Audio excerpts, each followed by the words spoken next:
अस्सलाम वालेकुम दोस्तों, क्या आपने कभी यह महसूस किया है कि आजकल घरों में सुकून क्यों नहीं है? क्यों हर घर में कोई ना कोई तनाव चलता रहता है?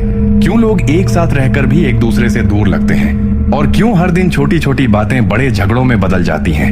अगर ध्यान से देखा जाए तो आज यह समस्या लगभग हर जगह दिखाई देती है। पैसा आता है लेकिन टिकता नहीं है, घर में चीजें होती हैं लेकिन बरकत महसूस नहीं होती, और दिलों में एक अजीब सा खालीपन रहता है जिसे कोई समझ नहीं पाता। अब सवाल यह है कि ऐसा क्यों हो रहा है? क्या यह सिर्फ समय का असर है या फिर हमारे अपने व्यवहार में कोई कमी है? इस्लाम हमें बहुत साफ तरीके से समझाता है कि जब इंसान अपने दिल को बदल देता है, जब वह अपने गुस्से को रोकना छोड़ देता है, जब वह माफ करना भूल जाता है और जब वह अल्लाह की याद से दूर हो जाता है, तो उसके जीवन में सुकून धीरे धीरे कम होने लगता है। सबसे पहले हमें यह समझना होगा कि घर सिर्फ चार दीवारों का नाम नहीं है। घर दिलों से बनता है, और जब दिल खराब हो जाते हैं तो पूरा माहौल बदल जाता है। आज सबसे बड़ी समस्या यह है कि हम सुनते कम हैं और बोलते ज्यादा हैं। हम समझने की कोशिश कम करते हैं और रिएक्ट ज्यादा करते हैं। एक छोटी सी बात होती है और वह बात बढ़ते बढ़ते झगड़े का रूप ले लेती है। फिर लोग दिन भर उसी बात को लेकर परेशान रहते हैं और धीरे धीरे रिश्तों में दूरी आने लगती है। अब इस समस्या के पीछे कुछ बहुत महत्वपूर्ण कारण है। पहला कारण है गुस्सा। गुस्सा इंसान की सोच को रोक देता है और उसे बिना सोचे समझे बोलने पर मजबूर कर देता है, और एक बार जब शब्द निकल जाते हैं तो उन्हें वापस नहीं लिया जा सकता।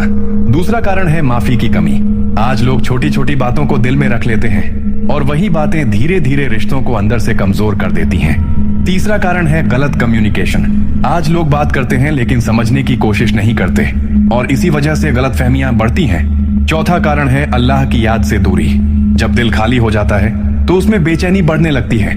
इस्लाम हमें सिखाता है कि सुकून सिर्फ बाहर की चीजों में नहीं मिलता, सुकून दिल के अंदर होता है, और वह दिल अल्लाह की याद से जुड़कर ही शांत होता है।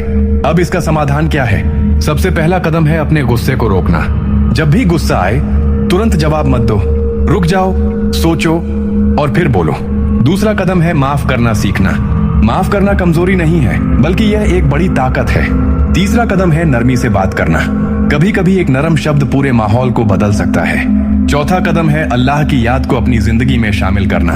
नमाज, दुआ और कुरान की तिलावत, ये चीजें दिल को अंदर से बदल देती हैं। जब इंसान अल्लाह को याद करता है तो उसका दिल हल्का होने लगता है, और जब दिल हल्का होता है तो रिश्ते भी आसान हो जाते हैं। अब धीरे धीरे अगर हम इन बातों को अपनाना शुरू करें तो हमें फर्क दिखने लगेगा। जहां पहले झगड़े होते थे वहां अब समझ आने लगेगी। जहां पहले गुस्सा होता था वहां अब धैर्य आने लगेगा। जहां पहले दूरी थी वहां अब नजदीकियां बनने लगेंगी। और सबसे बड़ी बात, जहां पहले सुकून नहीं था वहां सुकून वापस आने लगेगा।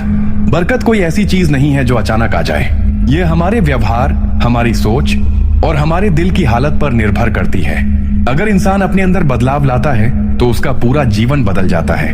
और यही इस्लाम का सबसे खूबसूरत संदेश है कि असली जीत बाहर नहीं बल्कि अपने अंदर को सुधारने में है। आज बहुत लोग बाहर सुकून ढूंढ रहे हैं, लेकिन असली सुकून वहां नहीं मिलता। असली सुकून वहां मिलता है जहां दिल अल्लाह की तरफ झुकता है, और जब दिल अल्लाह से जुड़ जाता है तो फिर दुनिया की कोई परेशानी उसे पूरी तरह तोड़ नहीं सकती। इसलिए अगर आप भी अपने घर में सुकून चाहते हैं, अगर आप भी चाहते हैं कि आपके रिश्ते बेहतर हों, अगर आप भी चाहते हैं कि आपकी जिंदगी में बरकत आए, तो शुरुआत खुद से करनी होगी, क्योंकि बदलाव हमेशा अंदर से शुरू होता है, और जब अंदर बदल जाता है तो बाहर की दुनिया अपने आप बदल जाती है।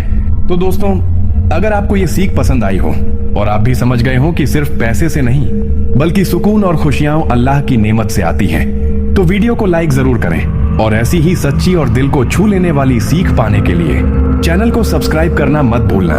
कमेंट में लिखो सुकून दिल से आता है, ताकि हमें पता चले कि आपने इस बात को सच में समझा। मिलते हैं अगली वीडियो में। अल्लाह हाफिज।